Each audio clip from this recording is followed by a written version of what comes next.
SuperTalk Mississippi media production. MidDays with Gerard Gibert is on the air. MidDays with Gerard Gibert is powered by C Spire. Power your home or business with C Spire Fiber. To learn more, visit supertalk.fm/C Spire. C Spire Fiber powers SuperTalk Mississippi.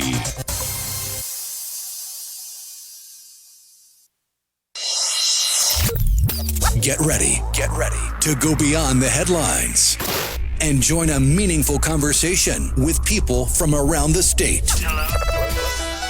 You're listening to MidDays with Gerard Gibert here on SuperTalk Mississippi.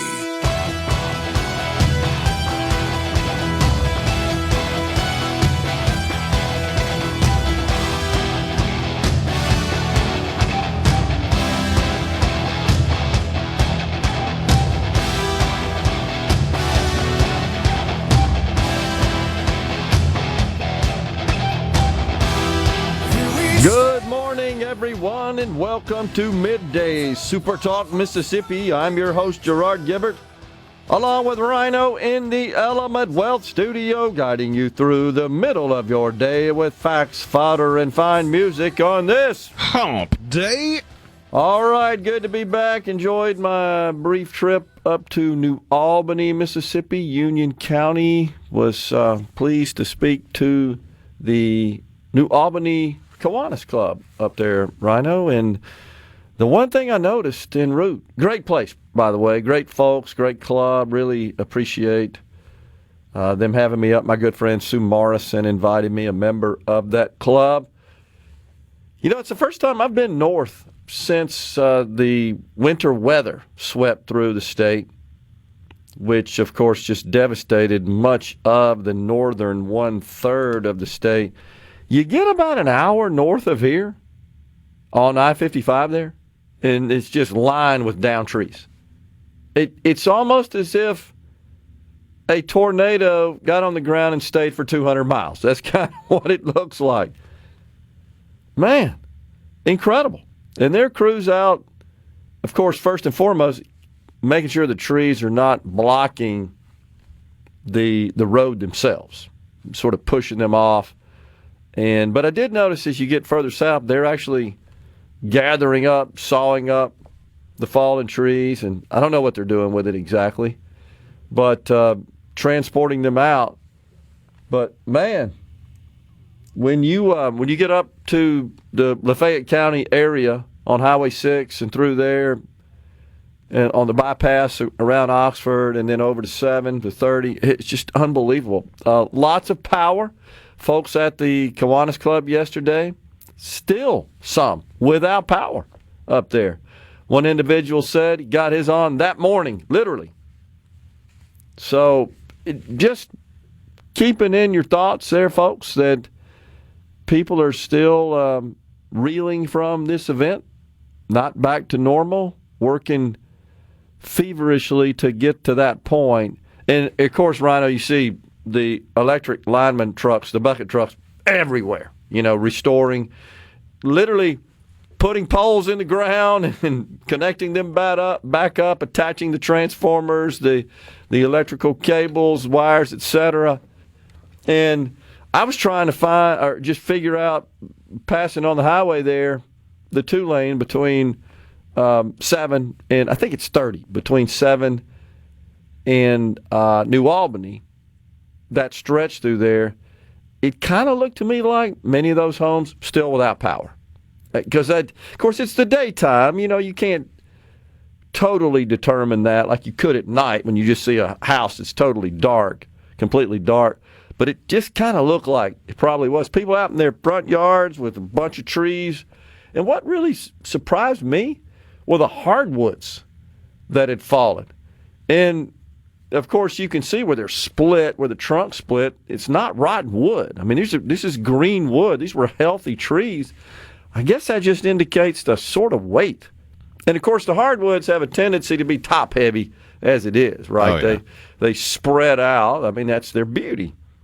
And I suspect that just the weight of the ice for such a prolonged period of time, especially on those extended limbs, they just said it can't do it anymore. That's what surprised me more than anything. You sort of expect the pines but not the big hardwoods like that, man. That was incredible. So, oh well, just kind of sad about all that, driving through the landscape, that it's that way. But certainly understand the good people out working again diligently to get everything back to normal. And yeah, thankfully we're down to where there aren't any counties with more than 1,000 people out. Okay. Lafayette County's the most. They've got about 700 still out. I want to say last I checked, Tippa was down to 400 and something out. Gotcha. But yeah, it's across the Magnolia State. There's between 5,000 and 6,000 still out that I can tell. Yeah, man, it's incredible. So, back here at home, by the way, this broke yesterday. The Wall Street Journal. I was shocked, I got to tell you. An article that was authored by the Wall Street Journal editorial board. A bit unusual, concerning school choice and the lack of progress here in the state of Mississippi in advancing legislation to implement school choice. And I'm going to pull it up here for you. I was, again, this broke about 6 o'clock or so last night. This came across my wire, an editorial opinion piece in the Wall Street Journal entitled, "Republicans Threatened Mississippi's Miracle." And prominently displayed, you know how the format works, right under the headline, is a photo of Lieutenant Governor Delbert Hosemann, clearly on the platform there in the state Senate, which is where the lieutenant governor or whomever is presiding over the Senate is positioned.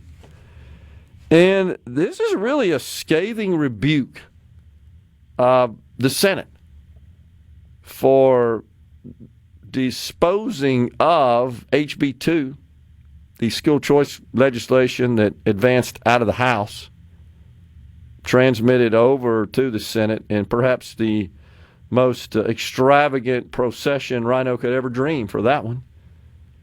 And Senator Dennis DeBar, of course, made quick work, wasted no time, as they say, Rhino.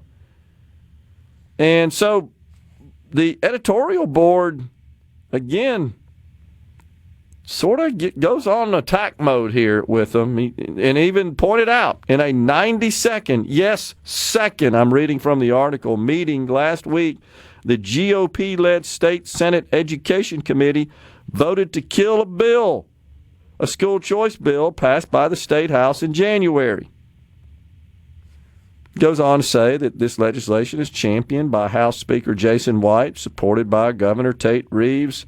Goes through some of the details of the program itself. They go on to say, but Lieutenant Governor Delbert Hosemann, who leads the Senate, took orders from the public school monopoly. Quote, "Our focus must remain on strengthening public education," he told the Commercial Dispatch after he killed the bill. He cited the state's recent rise in education rankings as reason to invest more in the status quo. I got to tell you, folks, that's just misguided in my view. Because, Rhino, that assumes every single student is enjoying the success that is being reported over the aggregate, if you will. And it kind of, it's sort of, I don't want to say abandoned, but it ignores, how about that? It ignores what I believe and what I think many do, that kids are just different. They learn differently. And they thrive in different environments. You can't just one size fits all. You sit there, look, your fellow student next to you is thriving. How come you can't? It just doesn't work that way. It ignores the fact that humans are unique. Children in particular, as they are developing. And that's what this is all about. So the board goes on to say this gets the issue exactly wrong. Just what I said. I just further read here. Some of the state's status quo education interest groups, as you've pointed out many times, resisted the 2013 legislation that created the state's literacy reforms. Hard work, accountability, and innovative thinking produced Mississippi's education successes. The competition created by school choice encourages more of the same. I think, to me, the fallacy is, well, you're not for quality public education unless you only believe the route to that, the path to that, is through the public schools. That's, I think, where the argument and the debate lies. And so, and you know this, the detractors say, no, we don't need to give people a choice. We need to throw more money at the public schools. How many times have we heard that? How many times have you heard, you got to fully fund the public schools? We do. And they ignore that simple fact, that truth. Coming right back in the Element Wealth studio, Representative Jansen Owen, speaking of choice, at 11:05 today.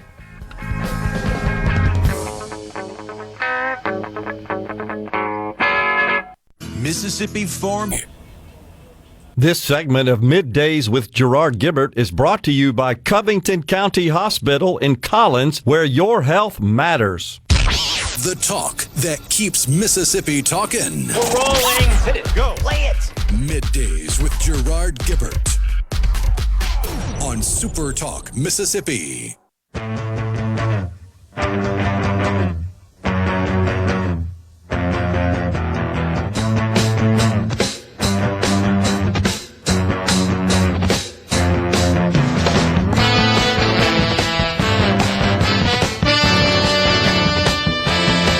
So the FAA said they were going to shut down the airspace over El Paso for 10 days. But then they lifted it this morning. So what's the official story on what was going on there? The official story is that cartel drones encroached on U.S. airspace. So the airspace was cleared so that the military could handle it. The scuttlebutt is that it was an electronic warfare device used against the drone, that they didn't know how it might or might not impact commercial air travel in the area, so they just grounded commercial air travel for the safety of it, just to be precautious. The tinfoil hat people are convinced that a UFO crashed and that they closed down the airspace so that they could get in there and get the UFO and then opened it back up. Okay. It's weird.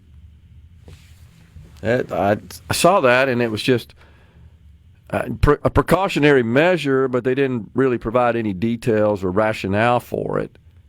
Well, I mean, when you look at the map, the drone came across the border right next to Fort Bliss. Yeah. So you don't get to go near military installations, especially in the air. Yeah. You got to be a little careful there. Interesting. Yeah, that rather abruptly, right? The FAA comes out and says, "Okay, it's lifted." Yeah, and the crazy thing is, the initial report came out with like a 10-mile radius that included the El Paso airport, and that got reported, and everybody was conjecturing on what it could possibly be. And if you look, there's another report like a minute later that amends it. Yeah, and then several minutes later, it's lifted. But yeah, that was weird. Let's see here. On the C Spire text line, Casey Waters says Moss Point School District spent $25,000 per student last year. Casey, of course, is a member of the Ocean Springs School District Board. Last year, only roughly 3 of their students, is that what you meant to say, Casey? 3 of their students are proficient? A third. Okay, I got you. I'm not familiar with that abbreviation. Thank you for that, Rhino. Are proficient in math and language arts. A third. I see. She corrected it below. Thank you. So I am curious, though, Casey, $25,000, roughly $7,000 per student, of course, from the state. That sounds like a lot. The federal, typically the breakdown is roughly 50% from the state, and then 35%, 30% or so from the local sources. That's your ad valorem taxes at work. And then the other 25, it just depends on the district, of course, how much they collect in ad valorem taxes. Roughly, that's the breakdown from the federal. So state, local, federal, kind of in that order. So that would mean that, based on that, some 18,000 of the 25,000 is coming from local and federal. Now, I know that the federal dollars are determined mainly by income. So a more impoverished district is going to get more federal dollars. It's per capita income for that area, for that district. So that sounds like a lot. And she says, yeah, well, how much more money do they need if they're spending that much? Yeah, that's incredibly high. Even if it's 15, that's a lot, right? That's more than tuition for the vast majority of the private schools in the state. And she's right. How much more money do they need? But am I wrong on that, Rhino, that most of the, I don't want to call it a solution, but the suggestion from the Democrats to address, in lieu of school choice, is, oh, no, we need to give more money to the failing schools. That'll fix it. Is that not the typical retort from them? More money, more money, more money. Which means more taxes, more taxes. Correct. More taxes. Yeah, she said Ocean Springs spent about $12,000. That sounds about right. I think the average in the state is around that much. She said, yeah, they get a lot of federal money. I believe that, and I haven't looked it up specifically, but that would make sense, because I seriously doubt, just based on the area, Rhino, that they collect a lot of ad valorem taxes from property in that district. Just knowing the district, that you don't have a lot of super expensive property where there would be significant receipts of ad valorem taxes. So, yeah, that does make sense. A lot of federal money because of the per capita income. And that's coming from the federal government, which, of course, half of which is borrowed. Don't let that get away from you there. So, yeah, that clearly isn't the solution. Sending more money down the pike. That's not going to solve the problem. And the reality is that, like we've said so many times, those families and students that would seek an alternative to being shackled to the public school the government says you're going to attend, they'd figure out a way to make it work. If the money that they would get in their savings account, student account from the state, because remember, it's only the state portion. If that's not sufficient, for example, to cover tuition to a private school that they choose, I bet they'd figure out a way to make ends meet. The parents that truly are interested in the best for their children, if it means they could enroll in a different public school that they feel is best suited, but they're responsible for the transportation, they'd figure it out. I believe that. And I'm going to say again, isn't that who you want in your schools? That's who you want. You want parents who are engaged, who care, who understand that maybe their child's struggling in the restricted government education environment, and they're seeking an alternative to improve, knowing that you got a short window of time to make that adjustment. So kudos to the Wall Street Journal for digging down here in Mississippi and writing this up. I was shocked when this was released last night, 5:30, 6 o'clock, and talking about the status quo. Says many of Mississippi students are poor, and ESAs may be their only route to private education that better meets their needs. 75% of Mississippi voters told a Yes Every Kid poll in October that every family should have access to an ESA. So they go on to say, the lawmakers can still redeem themselves here. Governor Reeves could call a special session, which, by the way, you may have seen that last night, today, There are numerous groups and individuals in the state that are, in fact, calling for a special session to address this issue. The House could also attach the ESAs to other legislation, the Journal says as well. They were part of a big bill that included provisions to raise teacher pay, extend the state's literacy reforms, etc.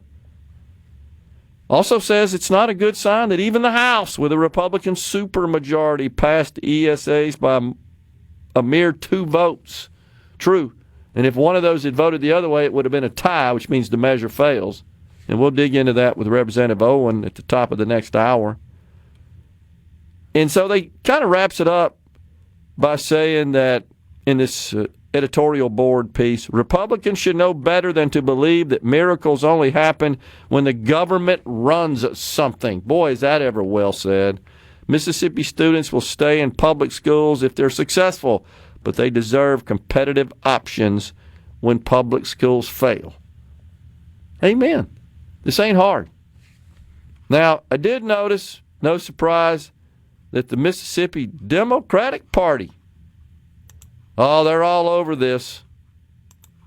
They're saying that Mississippi's, they're lauding the Republican-led, dominated Mississippi Senate Education Committee. Don't you feel good? You got the praise of the Mississippi Democratic Party. Oh, yeah, they listen. That's what they said. Most people thought that it was done, but now national activists are openly talking about ways to bring it back. Basically saying that, yeah, the Senate killed this deal, but there are some advocates of this policy that want to keep going, keep pushing. The speaker, I saw him speak Monday to my Rotary. He made that very clear. This isn't over. And, of course, the Democratic refrain, it would pull public tax dollars out of Mississippi's already underfunded public schools. Again, this is the Democrat Party. And redirect that money into private education accounts. And because of how the priority system is written, families who already have resources and access would likely benefit first. That's wrong, Rhino. That is completely wrong. Don't put it past these people that A, they don't read the bill, B, they lie after they read it. Coming right back in the Element Wealth studio.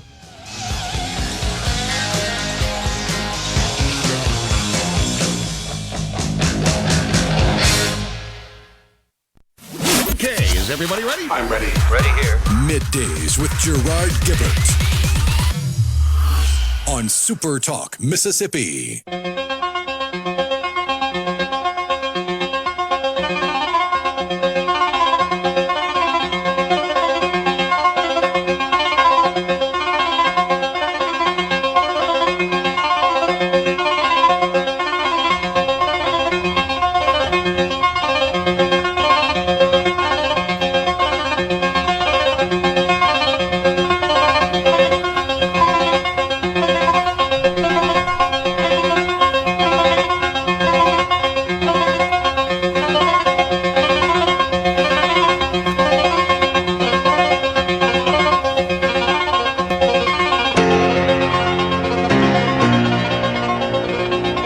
Welcome back, everyone. It's Middays from the Element Wealth studio. Thanks so much for joining us today. Our friend Casey says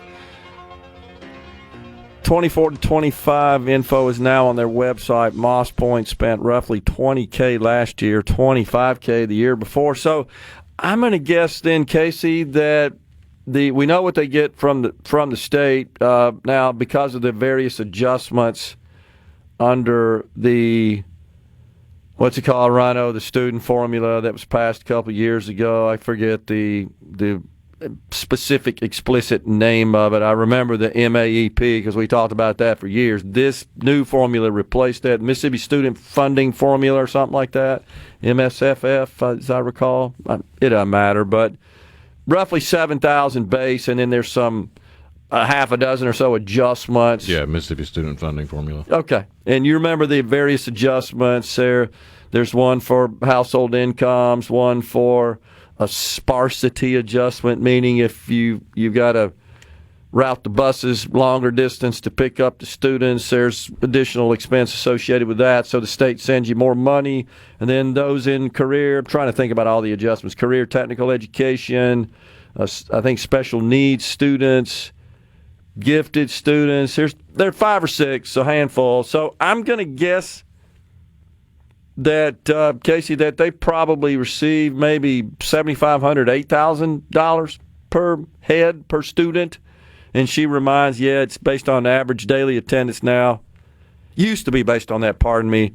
Now it's membership. You're right. There was some change in the way the MAEP formula worked, which I think was a flawed approach. I think this is a much improved and more an approach that's more a reflection of financial needs, funding needs. But it sounds to me like they're probably getting $8,000-$10,000 from the federal government. So they would be like reverse of what most counties receive, which is their primary source of funding. 40 to 50% is from the state, and then the local, and then federal. Sounds like that this Moss Point School District's getting a big chunk from the federal government. Doesn't really matter. It's a bunch of money. That ain't the problem. That's the point, in my view.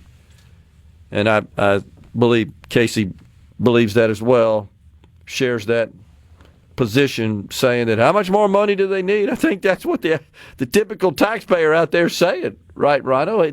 So there's a conflict, right, with those that are on the right that oppose this, that strangely enough are aligning, at least in their opposition, with Democrats. But the Democrats, of course, they're going to be in bed with the education establishment. And not so much in this state, but certainly in other states, with the unions who contribute mightily to Democratic candidates and are totally in bed with the Democrat Party. They're talking about the education, the teachers' unions. There's 2 big ones. In this state, it's not quite as strong, the education unions in general. That's typical in the southern states. You find those stronger in the Northeast and then certainly in the Midwest, the Rust Belt. But their response always is, just send them more money, that'll fix it. And the Republicans, that I would say, Rhino, the top objection that I see is, we don't want that public money going to the private schools. That seems to be the primary pushback. Now, I'm looking at this Mississippi Democratic Party post, and I got to share this one with you from someone. I don't know this person. I'm not going to repeat their name, share their name. People without children in the public schools should stay out of this fight. Public dollars for public schools. What? Wait a second. Because I don't have kids in the public schools, I don't really have a voice here? Where the hell you think the money comes from? I'm pretty sure that 2 weeks ago, I wrote a check for my residents in Madison County. There's probably more than that person sends to their county for school district ad valorem taxes in 10 years. Now, I want an educated populace. I believe in an educated citizenry. I share that value with our founders. That's why we have public schools. I'm not sure if we had to do it all over again, if that even makes sense, honestly. Now, once that train's going downhill, you know that. It's hard to turn the track around. But it's unbelievable to say, hey, because you don't have any kids in the public schools, you don't really have a voice here. Huh? Really? That's that lived, experienced, feelings-based logic, which isn't really logic. It's correct. Just emotion. And then another one says, keep public schools public, not for profit. It's just incredible. What does that even mean? I don't even know. I don't know, honestly. They don't either. I totally agree. So, and then this is... They just shoehorned the public education into an activist phrase and hoped it worked. Oh, exactly. That's exactly right. It's got a little zip to it, right? That's what it is. It's a zinger. Stand firm, Mississippi. Our kids' futures are not for sale. No, that's exactly what you're doing. Are you kidding me? You're basically saying, no options for you. You will go here. You will go there. You will sit here. That's what they're telling you. What's depressing is these people have a vote. Unbelievable. So I see your math there, Casey. So you see why I'm having trouble making that work? That's pretty standard. State 44, local 36, Fed 20. So if you applied that over the $20,000, that would mean that they're getting $10,000 a child. Almost. It depends on. I'm kind of doing a average between the last 2 years, the 2025 from the state. That's a significant adjustment. That's a 1/3, 40% adjustment from the base student, $7,000. Incredible. Johnny in West Point says, hey, I don't have kids in public schools either, but I'm still having to pay county taxes for the school system and city taxes for the school system. Give me my money back then. Yeah, so what you're paying, Johnny, if you look at your property taxes, you'll see it's broken out. You'll see the amount you're paying to the school district. I hear you. You're right. Now, again, if you get into this argument about, gee, I don't want to have to pay those taxes because I don't use it, you could apply that to everything. Just think about standard infrastructure, which I believe is a core function of government. We all pay for that, but I don't travel on every road and bridge that I help pay for. I mean, it just kind of all works out. And you could apply that across a number of other government-provided services as well. Well, the other problem with that analogy or that example is, say you have the fire department come out and put a fire out. You're likely going to get a bill. Yeah, that's true. But you pay taxes to have a fire department, don't you? I agree. There seems like there's something wrong with that picture, as they say. I agree. And Scott in Clinton says, trust me, if I didn't have to pay school tax, I would keep my mouth shut. I hear you, Scott, but I would encourage you to approach it the way I just discussed, which is, hey, I believe that my quality of life and my family's quality of life and my community and state and countries is better when our people are educated. I just want the optimum approach to education to be implemented, not the one-size-fits-all government mandate dictate, which is what we have today in Mississippi. I don't mind paying the taxes. Would I like to not? Well, sure, everybody could say that, but I get the purpose. But I'd like to see my investment optimized. Your government has a fiduciary responsibility to invest the dollars you send to them efficiently, thoughtfully, responsibly. I just happen to think the current model doesn't accomplish that. But what people will say, Rhino, to me is, well, you don't care about the public schools. Where did I say that? Nobody that supports this has ever said that. Just unbelievable. And what are you afraid of a little competition? Competition's good. That's a best. Democrats are allergic to competition and responsibility. Unbelievable. Well, we're going to step aside for a break. Got a lot of other stuff to talk about as well. Don't forget it's Jansen Owen, the representative from Lamar and Pearl River counties at 11:05. Leah Smith with the Mississippi Hospital Association at noon. Stay with us.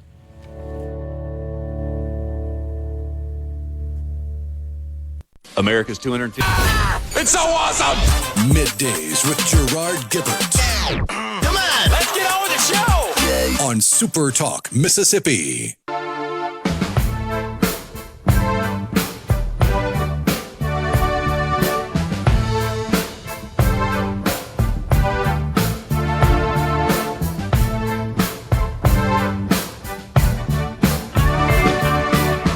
Should I fall out of love more far in the line to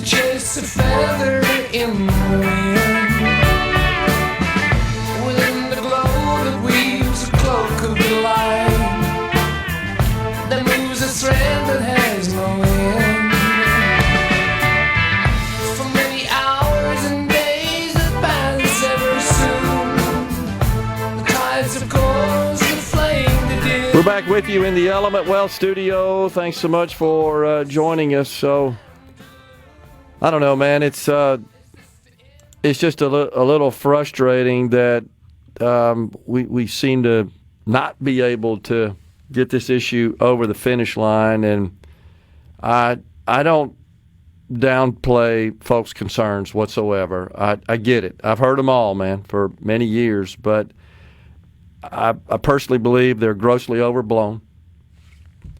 And I think that it's ginned up fear-mongering from – this is what's so ironic, Rhino, before I say this, is that, you see a lot of pointing fingers at those of us who do support this issue as having some sort of ulterior motive. Usually it's, we got some sort of financial interest in this. But yet the same people who say that they're more about the kids in the public schools and ensuring that they're properly funded, it's actually they who benefit, sort of, from not advancing this policy. It's quite the opposite.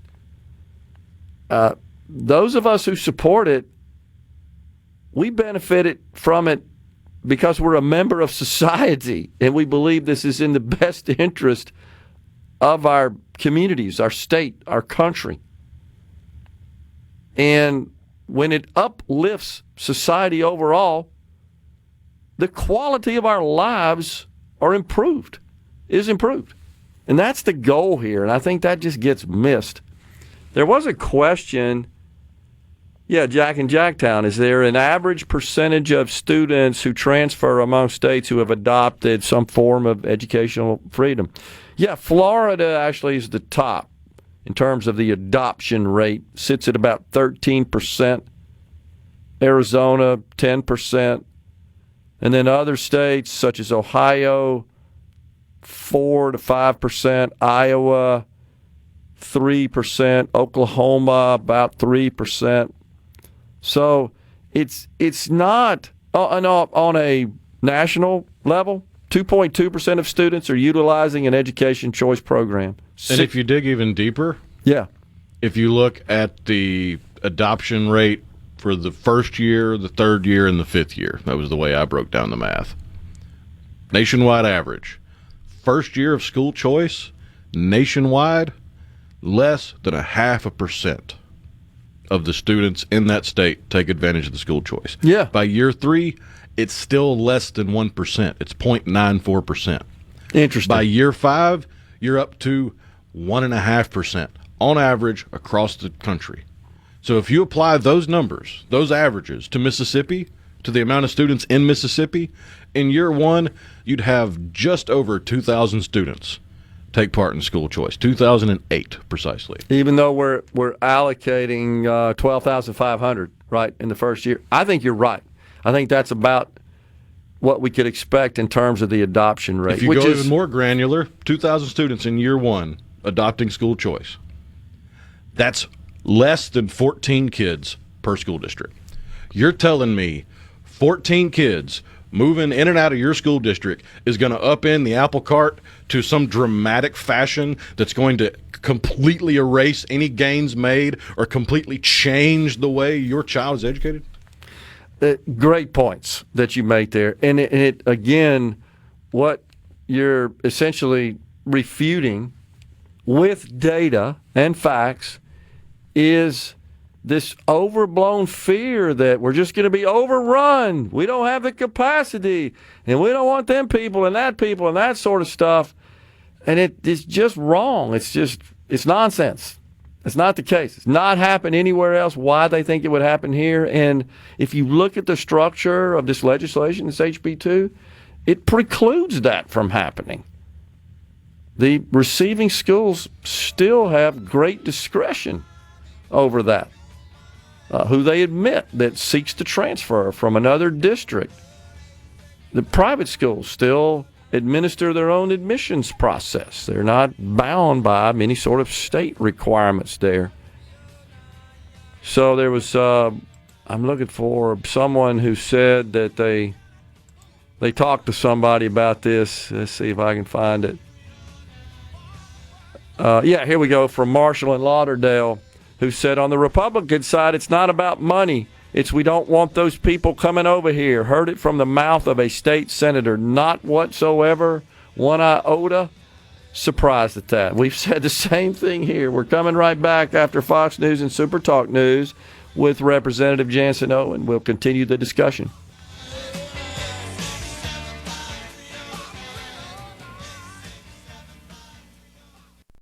Hour of Middays with Gerard Gibert is brought to you by the Mississippi Business Journal. Visit msbusinessjournal.com. Scott Coopwood, publisher and president. Get ready to go beyond the headlines and join a meaningful conversation with people from around the state. Hello? You're listening to Middays with Gerard Gibert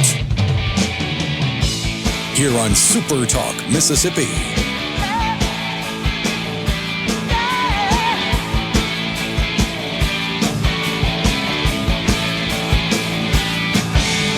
Would be required to give them the ability to voluntarily pray, provided they had permission from their parents to do so, their parent or guardian. It's really not that big a deal. It's not mandatory. It's not forced upon them by the schools, but by the same token, they have to at least provide some time at school to conduct prayer.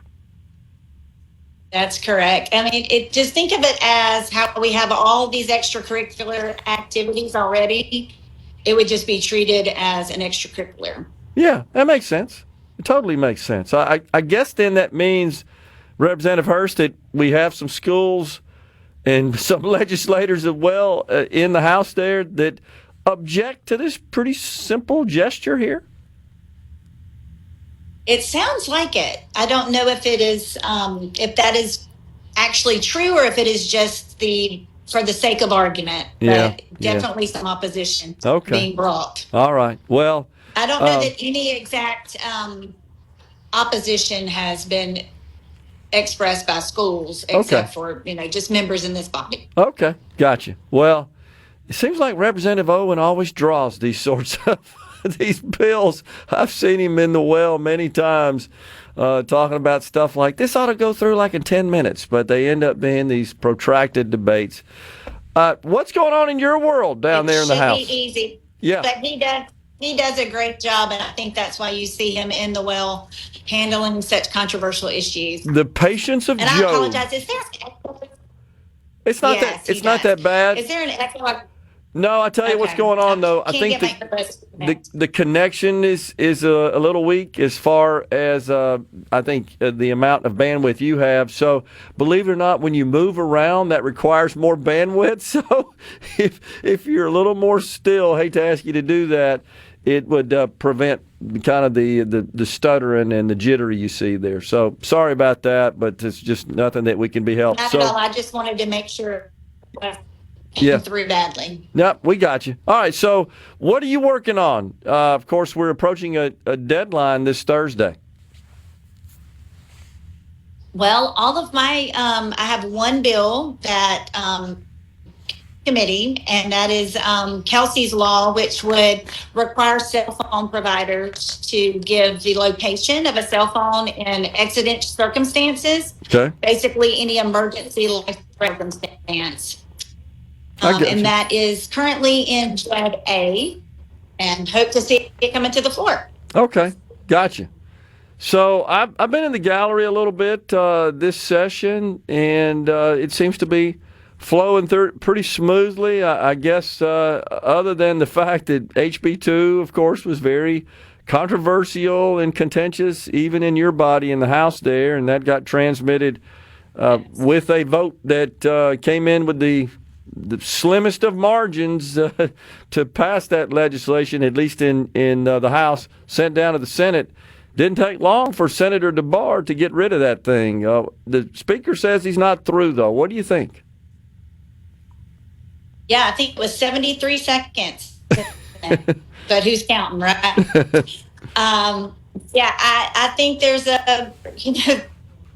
one of the admirable things about the speaker is he does not give up easily. Yeah.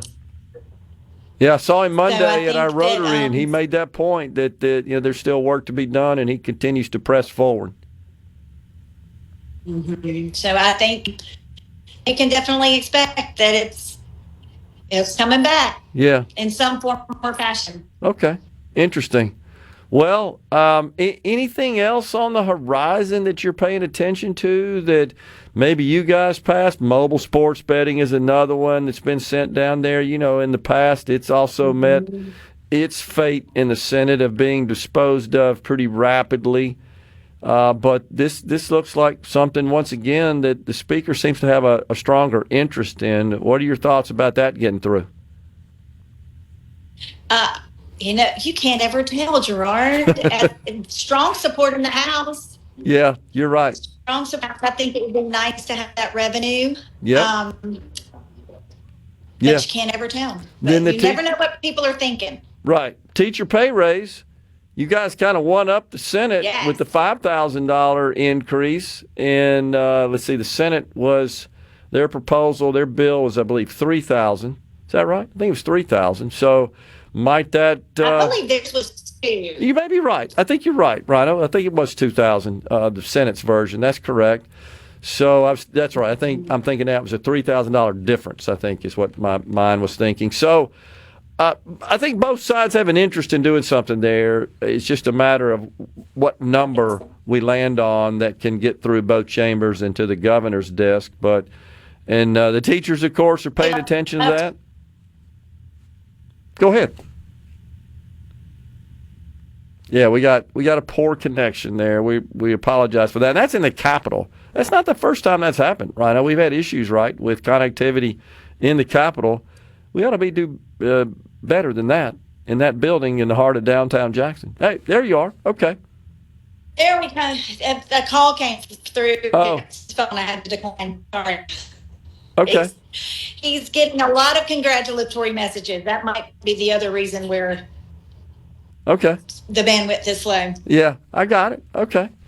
So we'll see what happens on the teacher pay raise. Maybe there's a compromise in our future between the House and the Senate on that issue. And then the big PERS program, lots of talk about that. Of course, the mobile sports betting bill out of the House would allocate all the proceeds produced by that program to the PERS fund, and the Senate has a different idea about that. And I think a lot of people who would have traditionally been against gambling voted for that bill for that purpose. Okay. That it would create a revenue stream for PERS. Okay.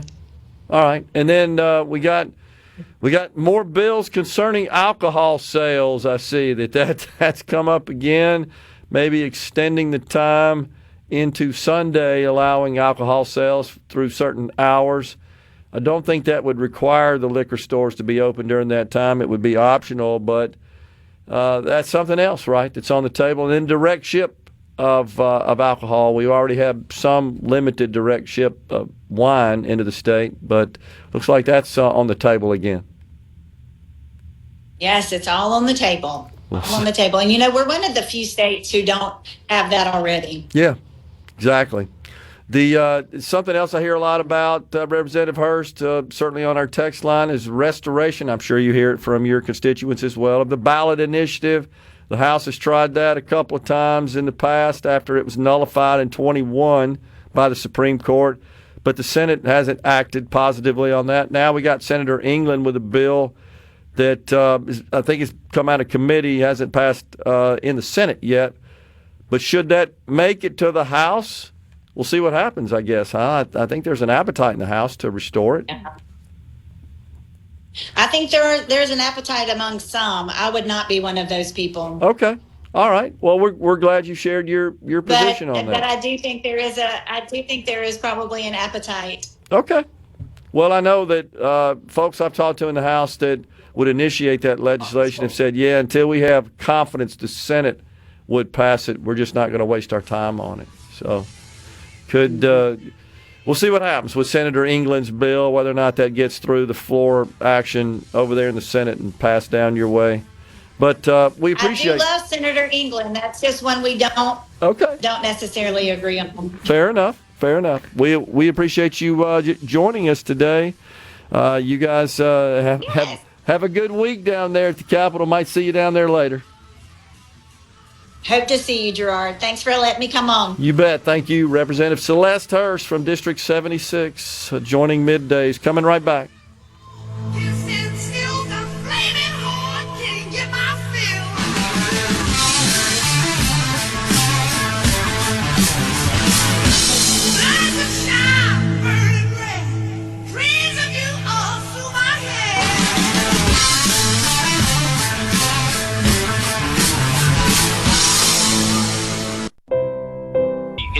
This program.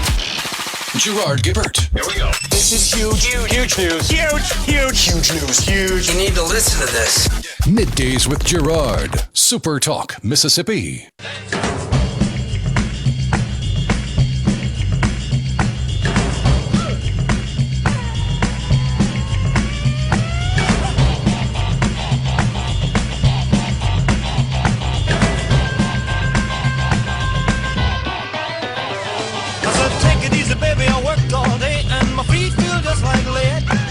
My shirt tail flying all over the place and the sweat dropping out of my head. She said, hey, bossa nova, baby, keep on working, for this ain't no time to quit. She said, go, bossa nova, baby, keep on dancing, I'm about to have myself a fit. We are back with you in the Element Wealth studio. So the House passed both of these bills concerning alcohol. The first, of course, allowing direct shipment of liquor to Mississippi homes. The second, it actually lets local authorities pass ordinances that would allow the sale of alcohol on Sundays. So it's it doesn't override, if you will, a municipality's authority over selling liquor on Sunday. If they choose to enable that through an ordinance and approve that, well, then those stores could, in fact, open and sell liquor on Sunday, alcohol on Sunday. But if they don't enact such an ordinance allowing that, then status quo. Because in Mississippi, we do have state laws, the old blue laws, I think, Rhino, that prevent the sale of alcohol on Sunday. Of course, those blue laws have a bunch of other prohibitions in them, too.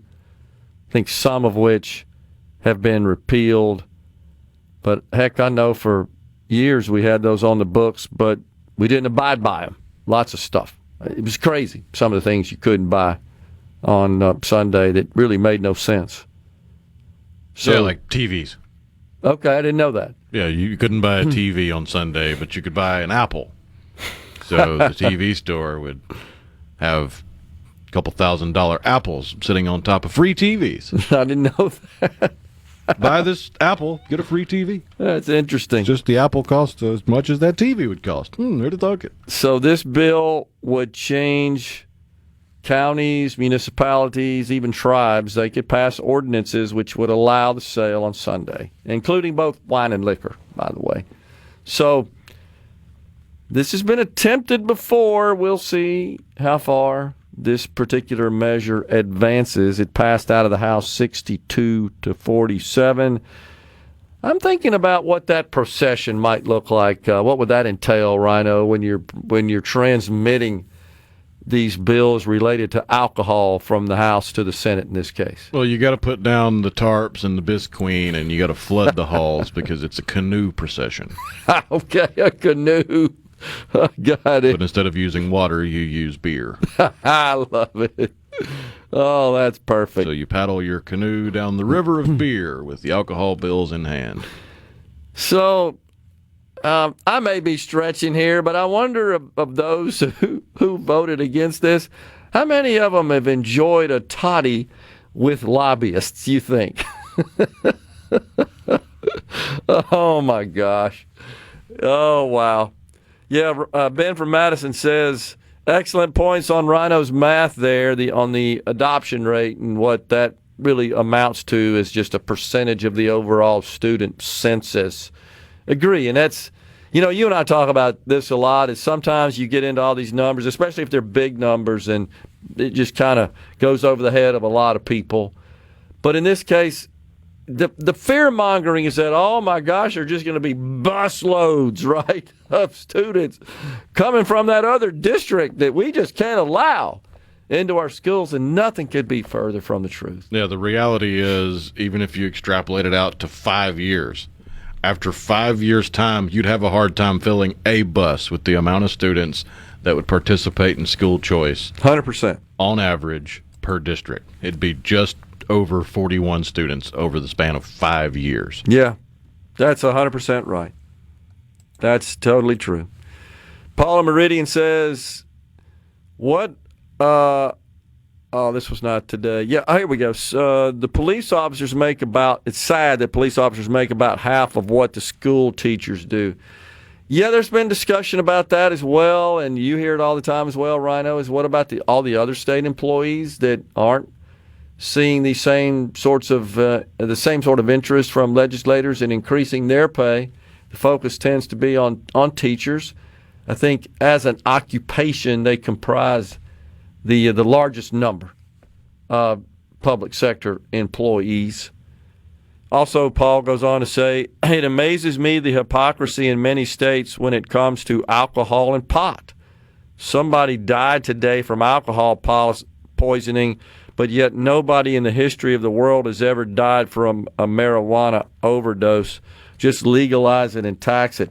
That actually hasn't worked out all that great, Paul, in the states that did that, because they impose such onerous taxes that folks just stay on the black market to purchase the product. Yeah, they'll make a legal purchase to get the legal container and then just refill it from the black market. But that way, if they get pulled over because it's legal in their area, they have the legal container. Yeah.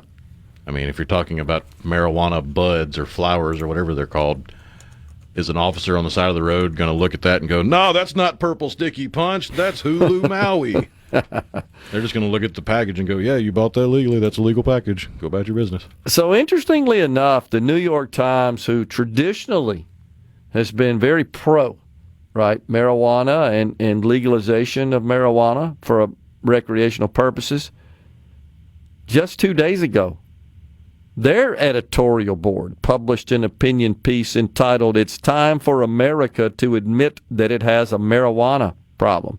And I'm not going to go into all the crazy details, but bottom line of what they're saying here is that this the marijuana of the current day ain't the 60s hippies marijuana, where it really started to infiltrate society and just spread across the country as a part of that kind of time period.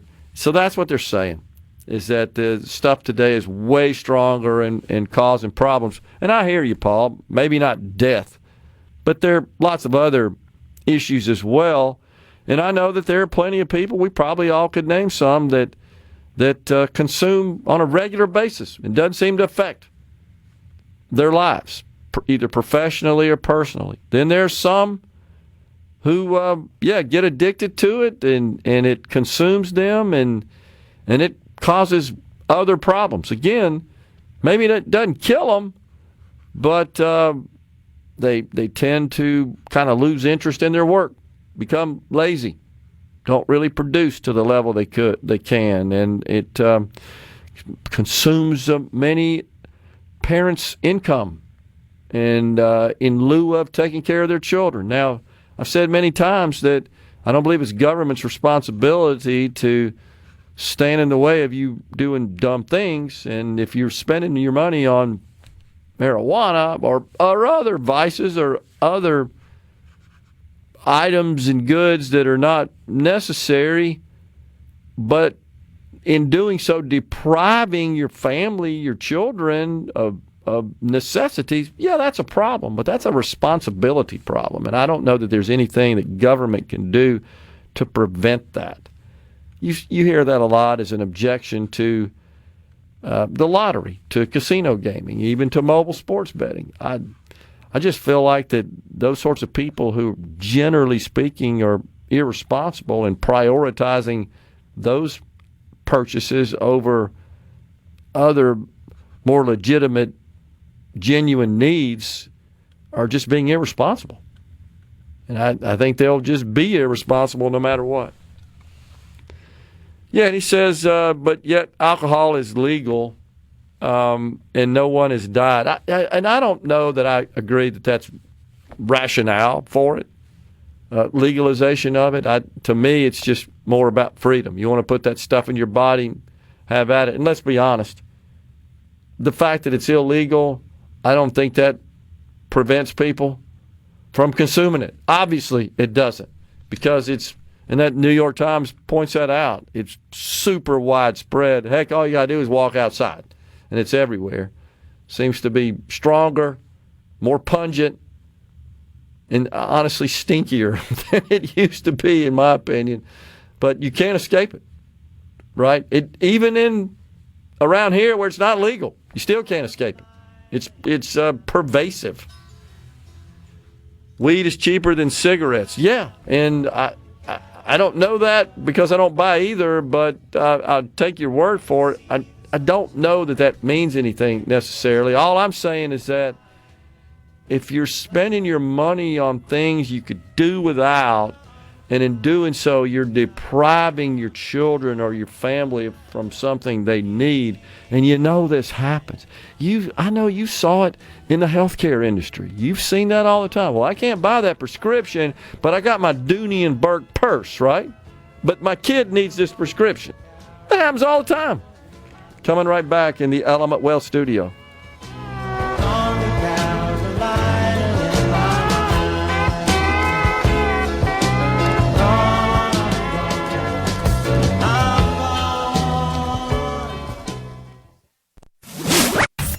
Gerard Gibert. He keeps his classified documents right where they belong. Inside a Journey record jacket from the 1980s. Gerard Gibert, SuperTalk, Mississippi.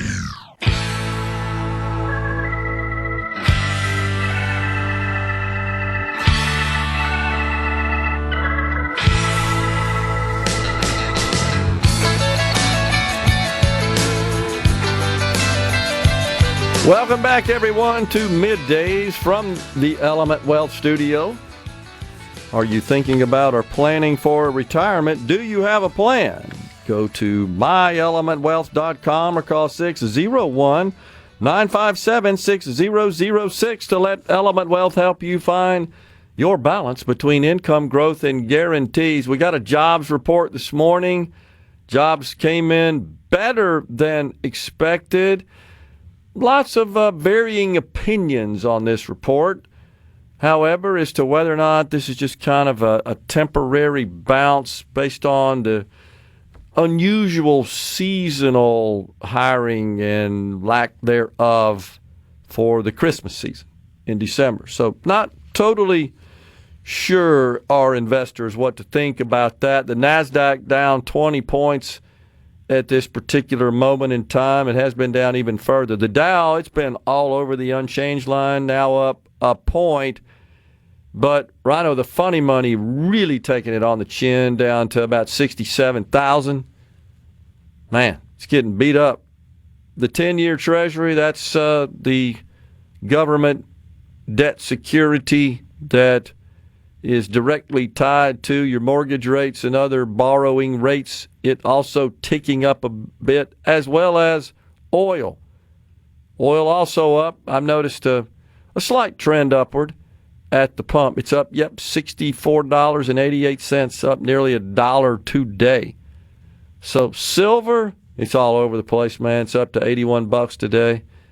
So, but no doubt the White House is celebrating this positive jobs report, and I think it's perfectly legitimate to do so, because anytime you have a situation that beats expectations, and that's exactly what we got with this jobs report. And to a great extent, you got to you got to at least recognize that it's politics, and there's some thumbing of the old nose up at the Democrats who have just blasted the president's policies as going to harm the economy and all that sort of stuff, and they're actually wrong about that. Now, I also think that to some extent people aren't feeling quite as rosy and positive about their situation as I think that the Republicans are saying, but that's part of the deal, is going out there and promoting that particular message, and they're doing that very effectively, I would say, and saw them all over the news this morning crowing about the job report. And again, it's something to certainly take stock of, and it's interesting that we saw this job report come out, and it was just a shock. Nobody expected it. The other thing that's going on that's worth pointing out is that while private sector jobs are increasing, public sector jobs, and that's the real story to me, in my view, that government payrolls are shrinking. So the script is being flipped somewhat. 1 year later from the president's inauguration, assuming office for his second term, it's all private sector growth. So government jobs falling, private sector jobs increasing. It is a little perplexing, I'll have to admit, because job hunters are sharing a different message. I don't know if you've seen that or not, Rhino. And it can kind of be localized. In certain markets, there's just a bunch of hiring going on, and they can't get enough people. And in others, they're shedding jobs. Job seekers, job hunters are struggling to find work. Now, this is an interesting trend that I wanted to pass on. Job hunters now are reaching a point of desperation to where they are paying to get recruited. Reverse recruiting is what it's called. This is mainly for white-collar jobs. So recruiters, typically even in good and bad economic times, have usually operated the other way around. Companies pay them to go locate talent. Heck, I know. I paid a ton of these called placement fees, hiring technology professionals. Had 3 on retainer in other parts of the country, constantly scouring the landscape for prospective employees. Now, I saw someone last night pointed out that that's basically just an idea that the guy that made Craigslist had, and somebody stole it and ran with it. You're talking about the reverse recruiting? No, like the normal online recruiting system that everybody's familiar with. Oh, okay. I got you. Like one of the first examples of that was Craigslist. That's exactly right. People started posting job openings on Craigslist, and he's like, well, I mean, I got all these servers running. I got to make some money. I'll charge you $5 for a job listing. Before we had all those tools, though, typically you would engage the services of a third-party company. Now, part of the problem with the online is there are a lot of people that may be seeking it, don't want you to know, right? So to keep it confidential, you don't go publicize that all over the place. And even those who may be interested in responding to a job opening won't do it electronically so as to remain anonymous for fear that they may endanger their current situation. I dealt with that all the time. I don't want them to know, and so you're dealing with a third party, and what you'd usually get is an unnamed resume, CV, if you will, that didn't have a name on it. Here's the person. You want to know more about it, you got to do something to be disclosed and informed and advised. But the placement fees, usually it depends on the job and just the whole scenario and all the conditions, 20% to 40% of the compensation offered. So you offer somebody a $100,000 salary, you're going to pay the placement company, if you hire that person through them, $20,000 to $40,000. It's expensive. But recruiting in reverse, and especially using AI agents, is just really changing that whole process dramatically. I find it just fascinating. But on the other hand, we've talked about this explosion of data center construction. There's about 3,000 under construction right now. 3,000. 5,400 total facilities in production today, some 3,000 under construction. But the demand for electricians and HVAC specialists and other construction workers off the chart. Absolutely powering the construction industry. It's where so much growth is occurring to the point where electricians are bringing home $250,000, $300,000. And they're in high demand and they're being poached. It's not unusual for them to be working for one company and to get all kinds of offers and approaches from competitors. Come over here. What are you making? This much. Okay, we'll give you that much plus 20%. Can you start today? Literally, those conversations are happening, which is a good thing. This is all a function of this huge build-out. Now, the president's super optimistic. If you heard him in the last couple of days, he said there's no reason why we can't achieve 15% GDP growth.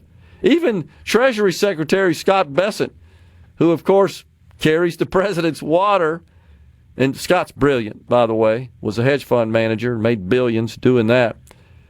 He said, well, you know, the president has a tendency to be a bit aggressive. He kind of toned it down a little bit to set expectations. So he said more like 5 to 6%. He thinks is quite possible. We did about 4.3, talking about GDP, economic growth last year. 5 to 6 would be phenomenal, honestly. The president says 15. He also said, I don't know if you guys caught this, that we just had the Dow cross 50,000 this past Friday, a record. He said 100,000 by the end of his term. Man, I tell you what, we'd be all, as we used to say in business when a big deal was about to happen, we're going to be smoking cigars, even though I don't do that. It was just, it was the way we would describe a big win. How about that? 100,000. Can you comprehend that? What sort of GDP growth we would have to reach 100,000 on the Dow? I mean, it would probably take 15%. It would take 15%. 100%. Absolutely. That's incredible. But he couldn't be more optimistic. I'm with him. I see lots of good things happening as well. I just got to tell you, though, it's this technology sector that's driving it. It accounted for 40% of the GDP growth in 2025. I don't expect that trend to change anytime soon when you got the big guys announcing how much dang money they're going to spend. You saw that recently. The big three hyperscalers, Amazon, Microsoft, and Alphabet, saying that combined they're going to spend just under $1 trillion cool dollars this year on new data center construction. And if I hear one more person say, we're taking up all the farmland. Seriously? You and I did the math on that. Like, we got maybe 2,000 acres in this state being consumed by 5 big data center projects. And that's like a tiny fraction. Coming right back. Poly-Up of Mississippi. Covering the stories that matter most to Mississippians. Gerard Gibert. Middays with Gerard. SuperTalk, Mississippi.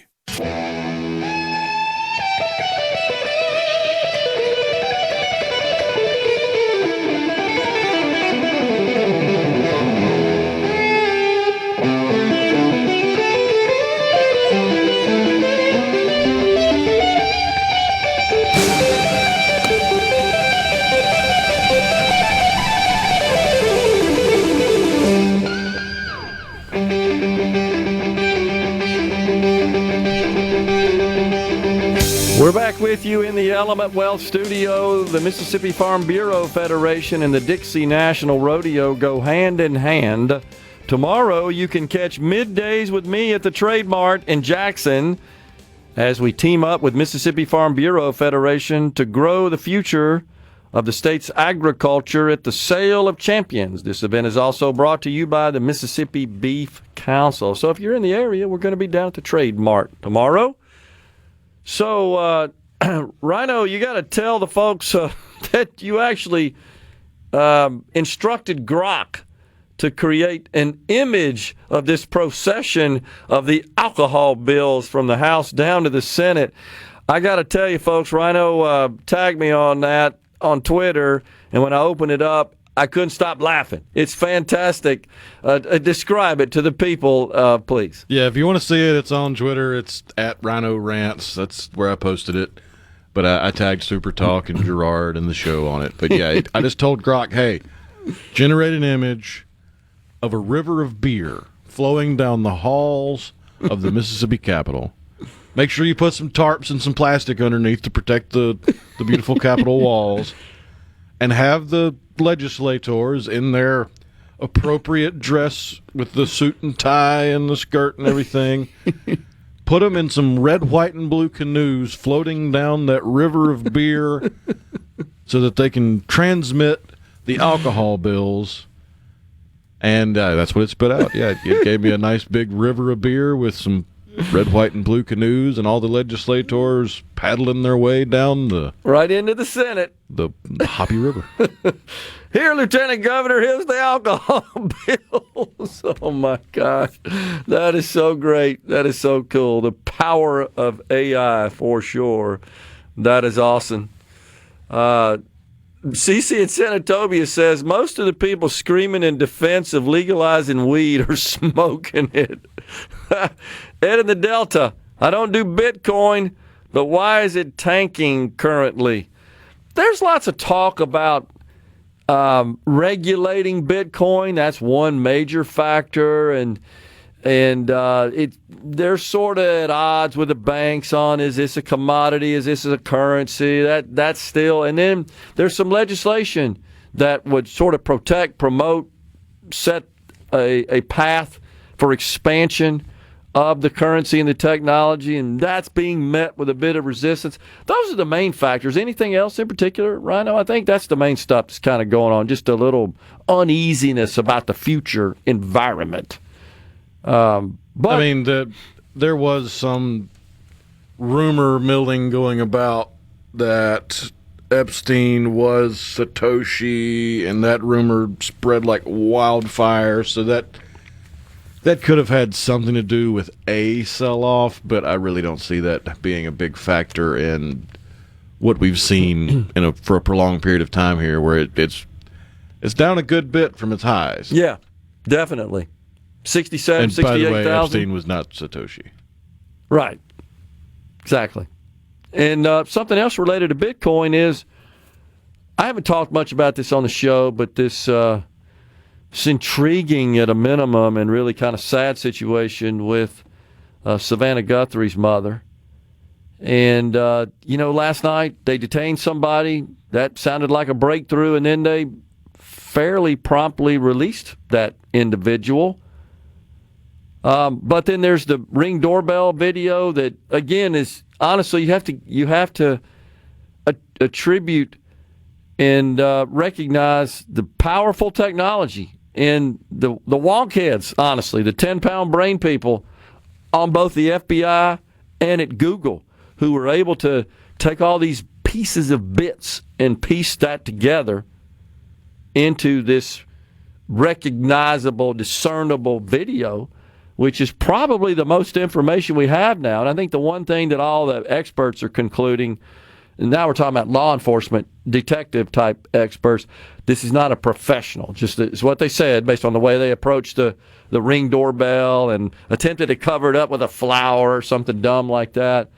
But honestly, you got a situation where if you do pay for a cloud subscription so that you can store, record video, and archive it in their cloud for an extended period of time, it's a minor cost associated with that, but you have to subscribe to it. Otherwise, depending on the brand of the doorbell and with the built-in video that you have, it's got some local storage as well, and you can store up to an hour, I think, right, locally. And, of course, it just writes over it as well. So that's kind of fascinating, I thought. But to see those technologists, both from the FBI and the parent company Google, Is it Nest, I think, is what they own, right? So there are a number of other makers of that technology as well. But fascinating how they were able to piece all that together. That, again, AI and the miracle of powerful technology at play there. Mike in Batesville says, I wouldn't have left the field of electricians if I knew that I could make the kind of money they're making today. I was a journeyman, had the blue card, never broke 70,000 without a ridiculous amount of overtime. It's incredible. Coming right back.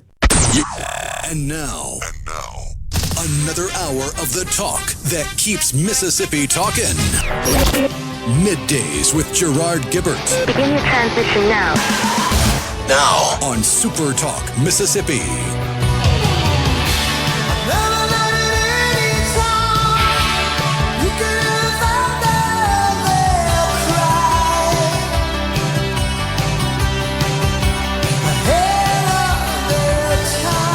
Welcome back, everyone. It's Middays from the Element Wealth Studio on this Hump Day. It's our pleasure to welcome now Richard Roberson. He is the President and Chief Executive Officer of the Mississippi Hospital Association. Richard, thanks for coming in. Thank you for having me. Always good to visit with you. Yeah, man. So I know you've been in Washington and dealing with all these complex healthcare matters that affect your industry, specifically the hospitals across the state. And also, I wanted to pass on to you that I was actually in the room when you were presenting the provider tax situation to Senator Blackwell. Yes. Remotely, right. Yep. Senator Blackwell's Medicaid committee. And of course, as you well know, that's brutally complicated. It is. And but it is a critical funding component for the Medicaid program. Yes. In not only the state of Mississippi, but all 50 states, I believe. Right. I think they all have some form of that. That's right. They do. Some are more extensive than others or more incremental than others. But I enjoyed your presentation. I thought you did a great job of that. Well, thank you. And then, of course, Drew Snyder, who used to run Medicaid here in the state. He did a great job presenting as well, representing. And then the one that caught my attention most of all was the young lady who represented the select specialty hospitals. Yes. I mean, fantastic. Miriam did a great job. Did a great job. Fantastic is right. But and I'll let you talk in a second. But she said something that everybody needs to know about. She said, if there's not a change here, we're going to have to shut all these things down in the state of Mississippi. Yeah. So the long-term acute care hospitals in the state, for decades have been providing good services to patients in Mississippi, and they pick up patients where the general acute care hospitals discharge them and leave them to another level of care. They're not ready to go home yet. They're not ready to step down into a home setting. They still need a pretty high level of care, but they don't have to be in the general acute care hospital. So It's kind of a little bit of a step down, but without sending them home. And they provide incredibly valuable services. And our state Medicaid program does not pay for those services to adults. It's just a choice the state has made, and we don't pay for those services, and many other states don't either. Right. But they'll pay for kids, but not a whole lot of kids are in that type of setting. So what happens is the way the tax model is worked, and it's like you were saying, it is complicated. Yep.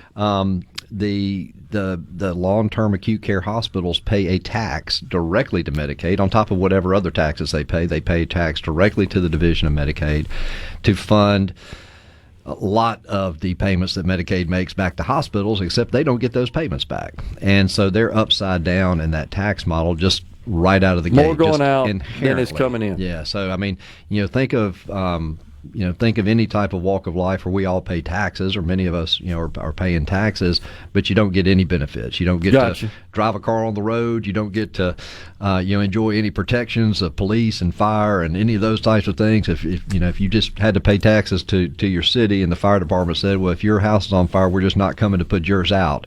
That's kind of the situation where they're in. And right now, their house is kind of on fire because what happened a few years ago was the taxes went up just exponentially for all the hospitals because the supplemental payments went up exponentially, right? Which for virtually every other hospital was a good thing because they received more coming back. But the L tax, their hole just got deeper. And so so we're trying to work with some solutions and trying to come up with some things that can help them so they can still be around to take care of our patients. Yeah, I mean, she didn't mince any words. Said if we don't get some adjustments here, we can't survive. Yeah, I mean, economically. Their balance sheet, basically every year when they start their fiscal year in Mississippi, they're looking at, okay, we know we're going to pay $8, $10, $12 million across our several hospitals in taxes, and we know we're starting in a, let's just say $10 million hole. And now how do we get out of that hole? And that's a real challenge. Yeah. So we're trying to work with the legislature on solutions for them, and there's some flexibilities that have not always been in place. But then there's also some things that are newly in place that we've got to navigate and thread the needle on and try to see if we can make it work. Just like everything in healthcare, we're always threading needles. So I would say that just an opinion here, we are blessed with the Methodist Rehab Center. It's a world-class facility. Methodist does a great job. And it's incredible to have something of that caliber honestly in a small market. Yes. Typically you'd have to go to a larger market for them. My good friend David McMillan, of course, that runs that. And he shared with me that this is a problem for them as well. They're also upside down. Now, unlike the LTACs, there are other rehab hospitals that aren't just inherently upside down in the tax model because they do get a payment from Medicaid, unlike the long-term acute care hospitals. So from a payment perspective, it's a little bit different because they are getting a payment, but in their case, in Methodist's case, it's not enough to offset what they're paying in the taxes. Yeah. So it's a different thing, but you've got other rehab hospitals like Encompass who aren't upside down just inherently. So it kind of depends on the size of the facility, your payer mix, who's utilizing your bed services. days, isn't that right it's as well? the non-Medicare bed days, so it weights.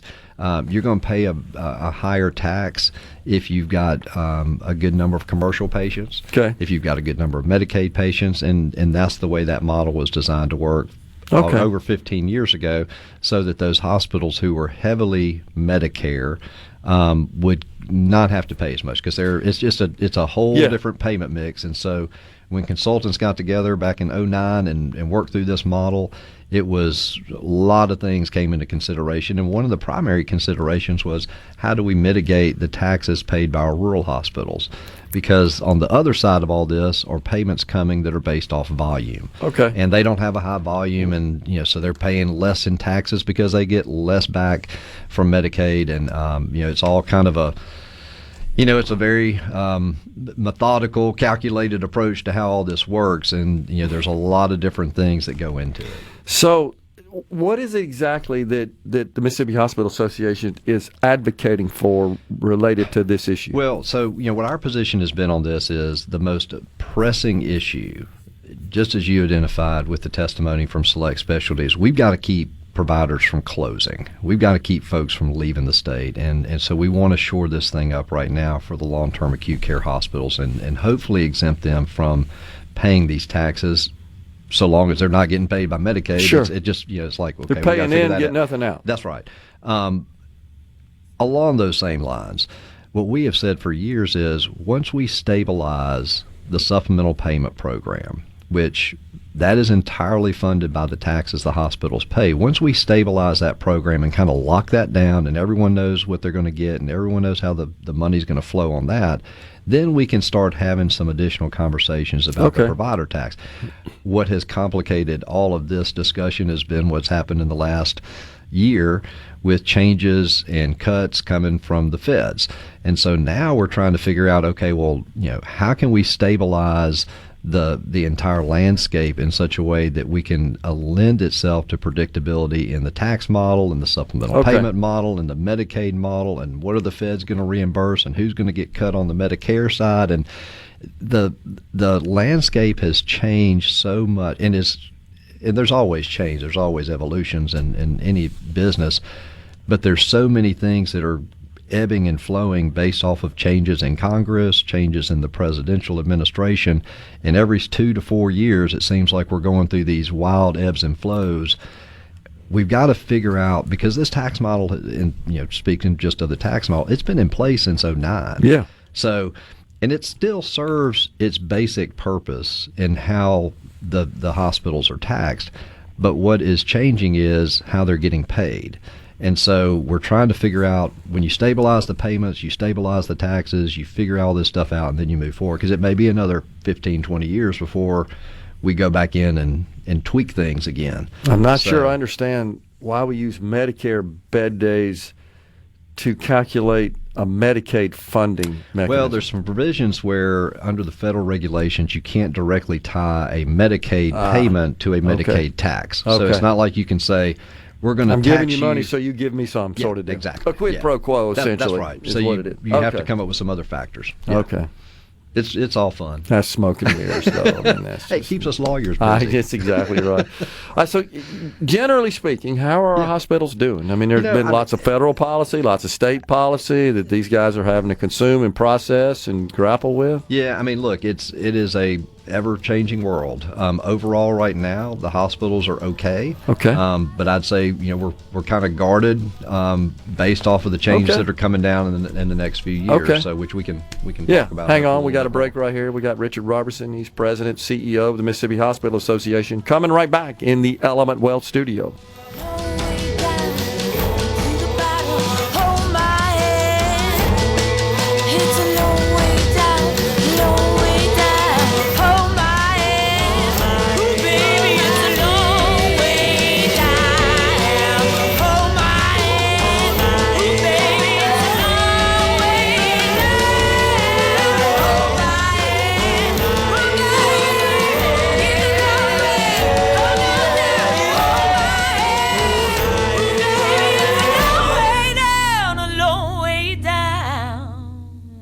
It all comes down to... We interrupt this program. Gerard Gibert. Here we go. This is huge. Huge news. Huge news. Huge. You need to listen to this. MidDays with Gerard. SuperTalk, Mississippi.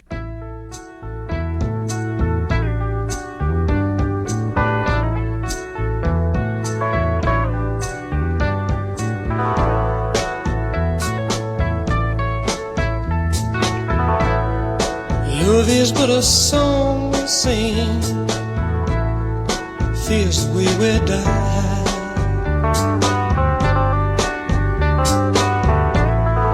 You can make the mountains ring, or make the angels cry. Welcome back, everyone. The Youngbloods, that's kind of from the protest song era there, right, Rhino? That's like 1965, I'm going to guess, something like that. I know I like to do it, the guess, and then Rhino looks it up. 65, 66, something like that? What do you see? We got Richard Roberson with us from... 67. God, dog it, I missed. The Summer of Love. I should have known that. 67. Close. The Youngbloods. But if you listen to the lyrics there, it's kind of a protest song. Peaked at number 5 on the Billboard Hot 100 in 69. Oh. Wow. Okay. Look at that. There we go. We just like to digress and have fun. We got good. Richard Roberson with the Hospital Association.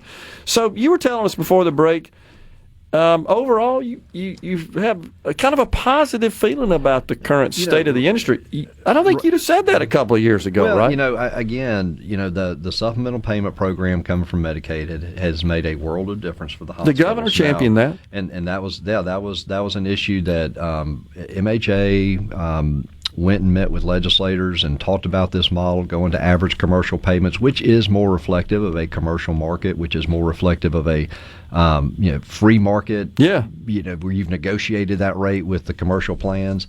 And so we were able to elevate the supplemental payments from paying the difference between what Medicaid pays and Medicare pays to what Medicaid pays versus what a commercial plan would So say. For the audience, sort of in order from highest reimbursement to lowest, it's commercial, Medicare, Medicaid. That's right. Then you got uninsured. Yeah, which is zero. Yeah.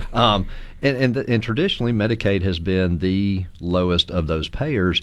Not true anymore. When you look at what Mississippi Medicaid is now paying hospitals for those services, Medicaid has become as good, if not better, than commercial payers with the waiver. With this waiver, yeah. And so what is a concern is that, folks in Washington called this program a gimmick. Yeah. And which is, I think, very unfair. But anyway, it's been called a gimmick and abusive and wasteful and all that. Well, what it really did was pay hospitals a fair market rate. Yeah. And now that is what is on the chopping block to start going away in 2028. And we're going to start losing about $160 million a year is what's been projected. And then that's going to trail off, and over time we'll settle back down to close to where we were before those things went into effect, which is when we were having all the problems with the hospitals. So, so we're getting kind of a bit of a reprieve right now. Folks are trying to figure out what this new landscape looks like. We're hoping that maybe those cuts get postponed at the congressional level, and maybe Congress does what they've done on other federal programs, which is delay and kick the can down the road and mitigate those cuts. And that's what we're advocating for. That's what I've talked about with folks in D.C. Yeah. And can we just postpone this? Can we re-examine this and revisit some of these things? Because it's frankly, it's not a gimmick. It's not a program that is a gimmick, even though that's kind of been a buzzword that's been tossed around. It's a vital program to provide access to care, access to hospital care for communities all over the state of Mississippi. So. Well, and you've got a situation where your members, they have this added complexity of having the government be, in some cases, a primary payer in their payer mix between Medicare and Medicaid. And then you got the whole commercial world as well, and that's rather turbulent at the same time. And a lot of their negotiations is also relying on government policy. Yeah, and and I've said this probably till I'm blue in the face all over the state talking about this. Mississippi hospitals are the lowest cost hospitals in the country. We have the lowest per day expenses of any state in the country, and so that's a testament to how well our hospitals do. Now they're outliers in all that, of course, where some are way higher cost than others, but overall our costs in Mississippi are the lowest. The problem is about 45% of our payments for hospitals come from Medicare and or Medicare Advantage, which is a whole different challenge. Yep. About 20% is coming from Medicaid. So now you're up to about 65% of your patient mix. Yep. Traditionally, it's been about 5 to 10% over the last few years of uninsured. So now you're up to 75%. Throw in about 3% TRICARE.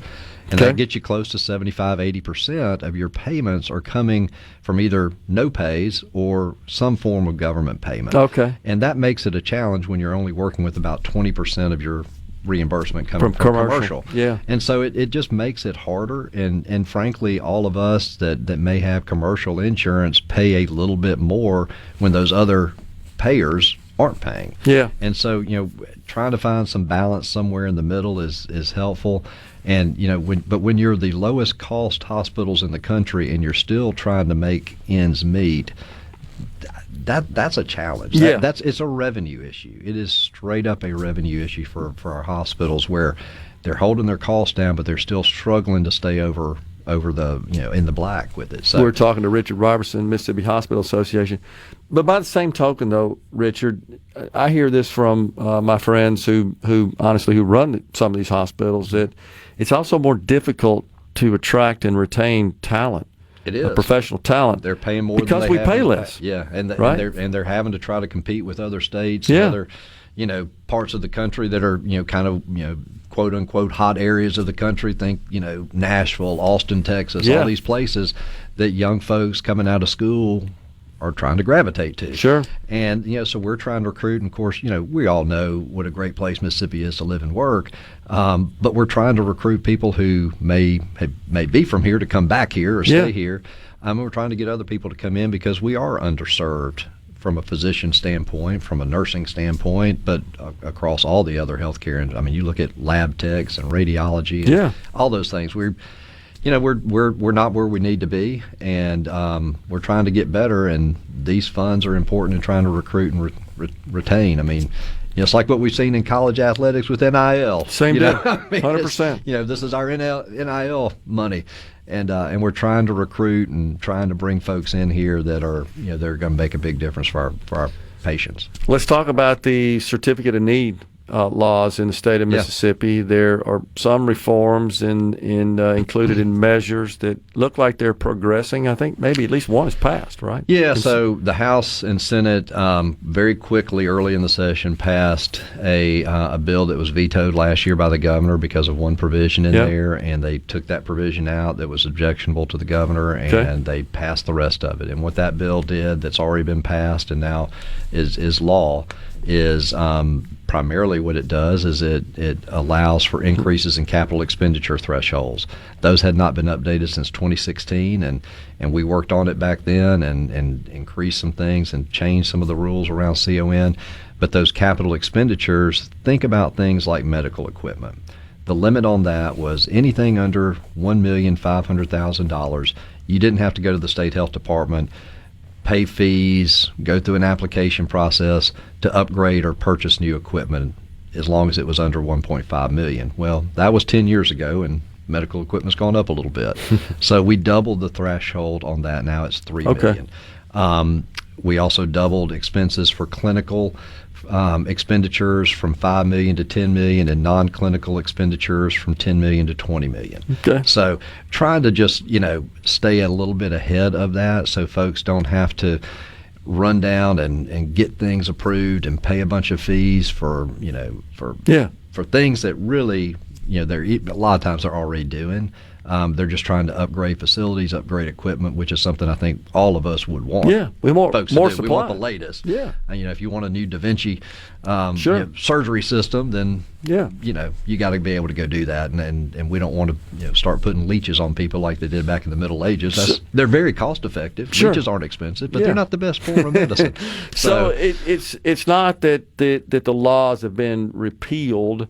It's just that we reformed, at least some of the calculations and thresholds. So we don't have unnecessary, what I'll call just unnecessary cost in the system. I mean, because if a hospital or whomever is going to have to go pay $50,000 in fees and legal fees and all that to go through this process, and then somebody may contest it because they don't want them buying the new piece of medical equipment. Then it gets into protracted litigation. You'll end up spending tens of thousands of dollars, and someone in this system, you and I, and others are going to pay for that.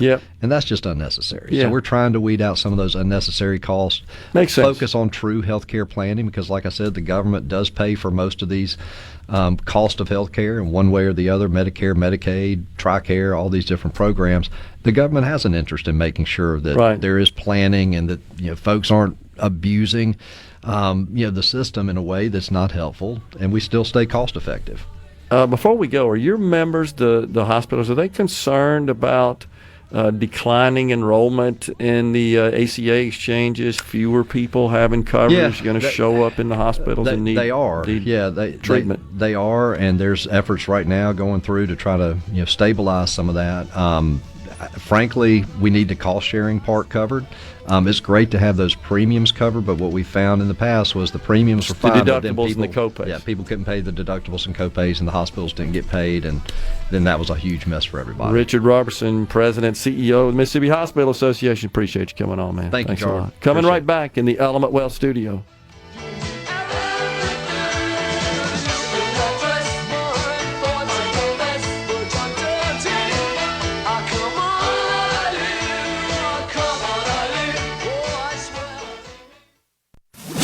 Middays with Gerard. Good for America. Good for fans of justice and truth. Good for us. SuperTalk Mississippi. This is what we stand for. Little GTO, you really looking fine. 3 deuces and a 4-speed and a 389. Listen to her tacking up now. Listen to her whine. Come on and turn it on, wind it up, blow it out, GTO. Yeah, little GTO. Yeah, little GTO.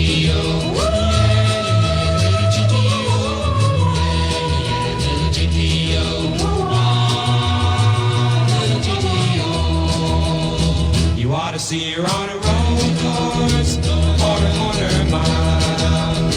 This little modified Ponton has got plenty of style. She beats the gassers and the rail jobs, really drives them wild. Welcome back, everyone. It's Middays from the Element Wealth Studio. I just got to brag on Richard Roberson, who we just had in the studio here. He, of course, as we said, is the president, CEO of Mississippi Hospital Association. Richard knows his stuff. You could tell from the interview, but watching him present to the Senate Medicaid Committee armed with lots of data and facts and just so articulate about what is a very complex matter. We're fortunate to have him in that role because, and this is part of what a person in his position does, and you know this, Rhino, and sometimes this gets lost, I think, on the public, and you know, typically we think about lobbyists, for example, and I'm not denying that lobbyists get paid by companies to go lobby on their behalf, and they get paid handsomely to do that. And what that means is they're working directly with lawmakers to enact law. Sometimes it's repealing something. Sometimes it's creating some new law that benefits them. That's what they do. But I think what gets overlooked is that they also serve an important role in educating the legislators. They know the subject matter. It's impossible when you think about making laws to run a state like this, just how wide and deep that is, how many different things that are involved and different subject and topics and matters and issues. And, of course, that's why we have all these committees who focus on that. And typically those committees are chaired by and staffed, at least incorporate members on those committees. I said staffed. I'm used to the private sector. I wouldn't call it that. With people that have some connection to whatever that is, maybe in their private endeavors and so forth. But if you think about this Medicaid committee hearing I attended last week, and they were discussing this provider tax issue, there's no way, Rhino, that those dozen or so senators, and it's not being disrespectful to them, understand all the nuances, all the minutia, all the details. It's impossible. And so guys like Richard come in, and he was educating. Now, that was his job. I'm going to educate you on what this means and how this affects my industry. But then the young lady I talked about from the Select Specialty Hospital, the acute care, and as Richard described it, once you're discharged from the traditional hospital, you still need some degree of full-time hospital type care, inpatient care. That's when you go to these places. And when she said, hey, if we don't get a change here, we're not going to be economically viable in the state of Mississippi. Well, that would be bad. And just like Richard said, it's just something that needs updating. It was the idea. But my gosh, when you get into the wonky details of how that works, and then I started thinking, Rhino, how in the world did we get here? How did this get so dang complicated and gummed up the way it is? It's brutal. Just as we've talked about another hot topic in the state, PBM, Pharmacy Benefit Manager. We have a bill that's now looks like it may be eventually headed to the governor, but that's just ridiculously complicated. It just truly is. And for every person you see that says, hey, this is really hurting us, I could dig up somebody that says, no, this is actually helping. And so it really does make it complicated. But what I disagree with is when these guys go up to the Hill like they did, and CVS is one of the nation's largest health insurers now. I can't remember, was it Aetna, I think, that overtook them, and then but they operate under the CVS brand, and of course, you know, the Liz Warren, and I can't remember who else it was, maybe it was AOC, was pointing out, you're in this business, and you own that one, and you own this one, and you own that one. And, do you think that this is in the best interest of patients and so forth? And, of course, the CEO's got to say, well, yeah, we actually do think that this improves the experience, that it keeps costs down. Now, sure, that's subject to debate. I just find it a bit off-putting that you got somebody like an AOC, and I get it. She's elected to do that. When they bring these private sector people in, and I'm not saying they're all saints whatsoever, They don't have a clue. They're all reading from something that some staffer's gone and dug up. You know how that works. Here's you some charts and graphs for extra zing, you know. But like you couldn't pour that person's coffee that runs those big companies with all the financial nuances and details. I'm concerned that, well, we don't want government provided health care. And what did Richard just say? Like 75% of the payments to hospitals, nearly 80, comes from government. It already is. Between Medicare, Medicaid, TRICARE, DSH, ACA subsidies, uninsured, roughly 80%. So only 20% of it's coming from the private sector commercial insurance. It's not terribly different in other states. Now, when you get into the more affluent states economically, yeah, the mix changes somewhat because they just have fewer people on Medicaid, fewer uninsured as well. But we're already there. And so my question is, well, we don't want Medicare for all, and I don't, by the way, just for the reason that Richard and I were talking about after the interview here in the studio, and you've brought up cases of this kind of stuff that happens in nations that have fully government-provided health care, such as Canada, and the crazy stuff that happens. The NHI in the UK. You brought cases up like that. Yeah, I'm sorry. It looks like that you got a cancerous polyp. Finally, we were able to do a colonoscopy. You need surgery, right? Or you're going to die. We'll get to you in 9 months. While that cancer's spreading inside you, right? That doesn't happen in this country, mainly because of the private aspect and the private bent to our healthcare system. So I don't want that, but you don't want the insurance companies to make a profit. That doesn't work either. So what's the compromise? What's the happy medium? What's reasonable? I was just talking to Richard about, after the interview, Centene. That's one of the 5 largest health insurance companies in the country. Their primary line of business is managing Medicaid programs for states. Mississippi is one of those. They manage the state's Medicaid program. They're what's called a managed care organization, an MCO. Well, I got curious about how are they doing financially while they're getting beat up on the Hill. They generated $200 billion of top-line revenue last year. They lost $5.6 billion running Medicaid programs. 5.6, obviously not sustainable. And Rhino attributed that to a medical loss ratio of about 95%. So that means of all the Medicaid premiums they got from the states, which is combined federal and state money, 95% of it went out the door to pay for the services delivered by providers under the Medicaid program. 95%. That gives them 5% to pay expenses and make a profit. That don't work. It's pretty hard to run a business that lean like that. So that I think most people would be a little surprised to find out about that, to understand that, yeah, they're sucking as well. I don't know what the solution is. All I'm saying is you can't have both. You can't have, well, no, we want government out, we want commercial insurance, but we don't want them to make any money. And that's not defending them, because I know probably a lot of people listening, including me, we've had our squabbles with the insurance companies. But you also know, Rhino, for every squabble that it occurs where the patient is entitled to that reimbursement, there are 1 or 2 others that aren't, right? That there's a lot of manipulation and scamming and gaming that also occurs, and that's why they're so dang hard about it. Because unlike the government, because you know what happens at the government, okay, sure, yeah, even though you pointed out, well, yeah, Medicaid and Medicare will push back a lot too. Not to the extent that a private organization was, because guess what?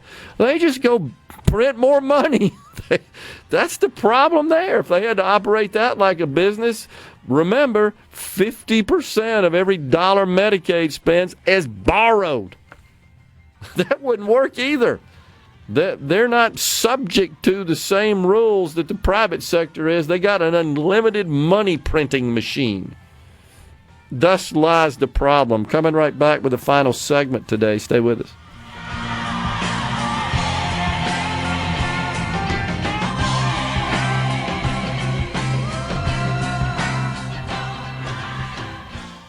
Mississippi, covering the stories that matter most to Mississippians. Gerard Gibert, Middays with Gerard, SuperTalk, Mississippi.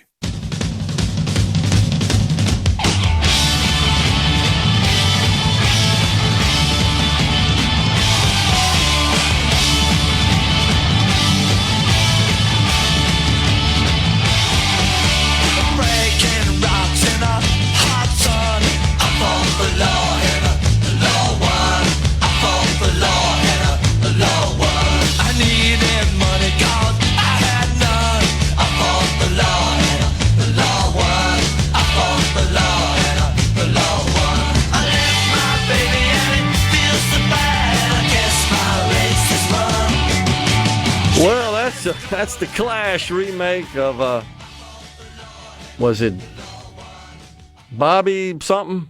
Bobby, I don't remember. The original artist that recorded that back in the 60s, as I recall. That's the Clash remake of it, right? The Crickets? Is that who it was? No, I don't think so. I don't remember. I don't know why I was thinking it was somebody, Bobby something. Bobby Fuller 4? That's what it is, yeah. I think that was the original recording artist there. So that was who made it popular. Okay, gotcha. Sonny Curtis of the Crickets wrote it, and the Crickets performed it in the 50s. I didn't know that. All right, interesting. Larry and Maya says, what's the difference between lobbying and bribery? Well, I think we just explained that, Larry. You could say that the Mississippi Hospital Association, all the associations, I don't know if they're registered lobbyists or not. I honestly don't know, because there is a formal legal process for that. But what I would say is that they educate. I've witnessed it. And they educate lawmakers on matters and issues, and they refer proposed legislation to them. And look, it's up to the lawmakers to figure out, is this kind of selfishly motivated, or is this in the best interest of their constituents and all the folks at the state level in the state. That's what that's about. So I don't have a problem or an objection to that, honestly. They serve a valuable role there. And like I said, it's impossible for these elected to have just strong proficiency in every possible topic, subject matter, issue that comes before them. Impossible. But that's where the lobbyists and policy advocates and the association folks, such as Richard, come in. So on the C-Spire text line, ask if the MHA regrets endorsing Presley in the last election for governor. Let's clarify that. This is a different organization, totally different. This one, after that, which was all based on Medicaid expansion. I thought that was a total mistake, because I never thought that Presley was going to be elected, and all they were doing is aggravating the situation with the person who was going to get elected. So if you wanted them to support your agenda issue there, that's not the way to do it. And that's also why, as you know, Rhino, that the person who headed the association back then was dismissed. And many members of the association also left the association. They terminated their membership. So this is totally remade. Richard Roberson wasn't around. And I dare say, had he been the president, CEO of the organization, that would not have happened. That was just, I think, a bad decision, a bad call. So, yeah, Larry, it's true. They do. They take them to Super Bowl in concerts. There's no doubt that that's what they do. Lobbyists, they entertain these members. It's a matter of whether or not the members can maintain their integrity. Sure, I go to dinner with you, but that don't mean I'm voting for your bill. you got to elect people that are not subject to that sort of influence. Do those sorts of favors. Period. By the way, you think it's bad at the state level? My gosh, at the federal level, unbelievable, incredible. But I will say, when you're in the Capitol, it's crawling with policy advocates and lobbyists and others, and I like to kid them when I'm in there. I'm the only one not getting paid in the building right now. So I wouldn't be so down on it, Larry. I know that they're fun to demonize and vilify. I get it, and there's no doubt some things happen that are shady. I acknowledge that, but I'm telling you, guys like Richard, I witnessed his presentation. He wasn't advocating for any particular policy for his members. He was just telling the Senate committee, this is the current model, and these are the results being experienced from that model by my members. And when one of those members, in this case the Select Specialty Hospital, which is there are a number of them across the state, says, yeah, if something doesn't change, we're going to have to shut down in Mississippi. That's a problem. That's educating. That's informing. And I would even view it as a threat.